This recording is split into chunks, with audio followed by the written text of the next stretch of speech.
कुछ इस तरह से मैंने आईना साफ कर दिया, कुछ इस तरह से मैंने आईना साफ कर दिया, कुछ से माफ़ी मांग ली। जी, कुछ से माफ़ी मांग ली और कुछ को माफ़ कर दिया। माफ़ करना हमारी लाइफ का एक बहुत चैलेंजिंग पार्ट होता है, और सच कहूँ तो मेरी लाइफ का भी ये बड़ा चैलेंजिंग पार्ट था।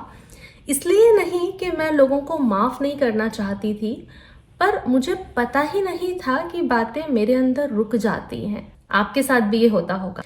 और जब बातें अंदर रुक जाती हैं तो वो रिसेंटमेंट, एंगर, बिटरनेस, रिलेशनशिप में इश्यूज़, पैसे की कमी, हेल्थ इश्यूज़, ओवरथिंकिंग, एंजाइटी, हर एक चीज़ पर अपने फुटप्रिंट्स छोड़ती चलती हैं। हमारी लाइफ की ओवरऑल क्वालिटी बहुत ख़राब हो जाती है, मनी का फ्लो बिगड़ने लग जाता है, क्योंकि वो बात जो रुकी हुई है वो सिर्फ एक बात नहीं है, सिर्फ एक किस्सा नहीं है, वो एक इमोशन, एक एनर्जी है जो आपके अंदर रुक गई है।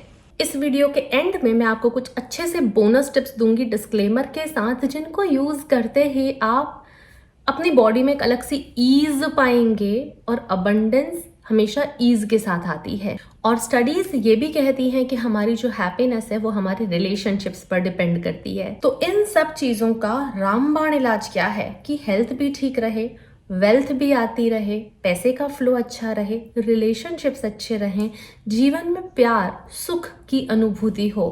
क्योंकि सब कुछ होते हुए भी अगर सुख नहीं है, पीस नहीं है, सुकून नहीं है, शांति नहीं है, तो फिर पता नहीं क्या है। मैंने खुद अपनी लाइफ में फॉरगिवनेस की जो प्रैक्टिस होती है उसको डेली 30 डेज तक फॉलो करा है। आज मैं आपके साथ उसके रिजल्ट शेयर करने वाली हूँ और आपको बताऊंगी कि आपकी लाइफ में क्या क्या फायदे हो सकते हैं। वेल, ये जो फॉरगिवनेस प्रैक्टिस है कि मैंने अभी फॉलो नहीं करी है, बहुत साल पहले फॉलो करी है। उस वक्त पर मुझे गुस्सा बहुत आता था, मेरी हेल्थ खराब रहती थी, सक्सेस के नाम पे आई डोंट नो क्या था और क्या नहीं था। तो सक्सेस के नाम पर क्वेश्चन मार्क है, क्योंकि मैं मैनिफेस्टर तो तब भी बड़ी अच्छी थी, जो भी मैं चाहती थी वो मुझे मिल जाता था, लेकिन मैं उसमें खुश नहीं रहती थी। अच्छा, परफेक्शनिस्ट लोग जो होते हैं उनके साथ भी फॉरगिवनेस एक नेक्स्ट लेवल का चैलेंज रहता है, क्योंकि उनको लगता है कि हमसे तो ऐसी स्टूपिड मिस्टेक्स नहीं होती, तुमसे कैसे हो गई, बार बार कैसे हो जाती हैं। इंडीड हम सबको बचपन से ये सिखाया गया है कि माफ़ करना बड़प्पन की निशानी होती है, लेट गो कर देना चाहिए, बातों को छोड़ दो, चीज़ों को छोड़ दो। पर इतनी आसानी से छूटता कहाँ है। अटैचमेंट विथ अनफॉरगिवनेस बहुत स्ट्रांग होता है। कई लोग दूसरों के साथ बड़े सॉफ्ट होते हैं कि ठीक है, हो गई यार उनसे, जानबूझ के नहीं करा। खुद को माफ नहीं कर पाते, बड़े गिल्टी रहते हैं खुद के अंदर। अच्छा, कई लोग इसलिए भी फॉरगिव नहीं कर पाते हैं क्योंकि वो डिसफंक्शनल फैमिली सिस्टम से निकल कर आए हैं। उनके घर पे डांटना, चिढ़ना, चिल्लाना, क्रिटिसिज्म, क्रिबिंग ये नेचुरल है, यही नॉर्मल है। इसलिए उनको नहीं पता कि फॉरगिवनेस का जो कॉन्सेप्ट है वो एक्चुअली कितनी बड़ी हेल्प करता है। लेकिन फाइनली जब मैं मेरे अंदर बहुत रिसेंटमेंट, बिटरनेस और लाइफ की जो क्वालिटी थी वो बहुत अच्छी नहीं थी, जब मैं ये एक्सपीरियंस कर रही थी, क्योंकि मैं एक माइंडफुलनेस स्टूडेंट थी, मैं माइंडफुल रहा करती थी, चीज़ों को एक्सेप्ट तो करती जा रही थी कि हाँ ऐसा हो रहा है, हाँ ऐसा हो रहा है, लेकिन वो जो हो रहा था वो बहुत पसंद नहीं आ रहा था। फाइनली मैं अपने साथ बैठी और मैंने फॉरगिवनेस की प्रैक्टिस स्टार्ट करी।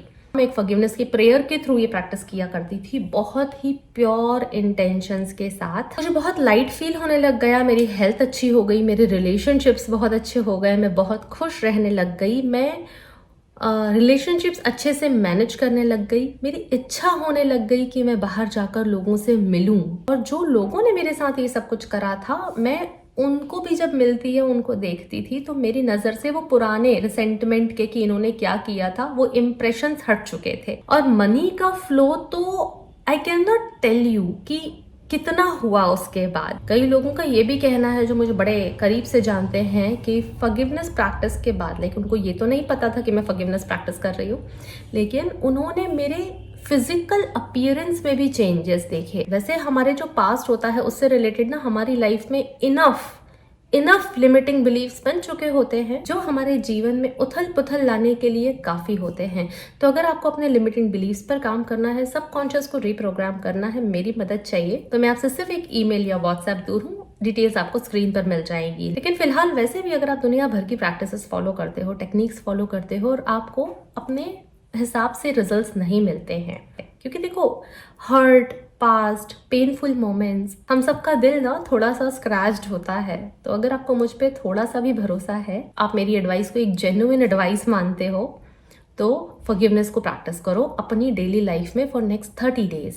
अब डिस्क्लेमर और बोनस पॉइंट्स। कई लोग इसलिए लोगों को माफ़ नहीं कर पाते हैं क्योंकि उनको लगता है कि हमें सामने से जाकर माफ़ी मांगनी पड़ेगी। नहीं, ऐसा नहीं करना है। नंबर 2, कई लोग इसलिए माफ़ नहीं कर पाते हैं, फिर उन्हें लगता है कि ये सामने से फिर मदद मांगने आ जाएंगे और हम ना नहीं कर पाएंगे। ऐसा भी नहीं करना है। आप ना करना चाहें तो आप बिल्कुल मना कर सकते हैं स्ट्रेट। नंबर 3, कई लोग इसलिए भी माफ़ नहीं कर पाते हैं क्योंकि उनको लगता है कि फिर हमें वापस पहले की तरह रिश्ता अच्छा करना पड़ेगा उन लोगों से। इनमें से किसी भी चीज़ की ज़रूरत नहीं है। तो ये पर्टिकुलर वीडियो आपकी बहुत हेल्प करेगा, आपकी एनर्जी को बैलेंस करने में, आपको एडिशनल बोनस टिप्स देगा, आपकी फेमिनाइन एनर्जी को इवोक करेगा आपके अंदर। और आप ये प्रैक्टिसेस को स्टार्ट करो। मैं आपसे जल्दी ही मिलती हूँ। Thank you. नमस्ते।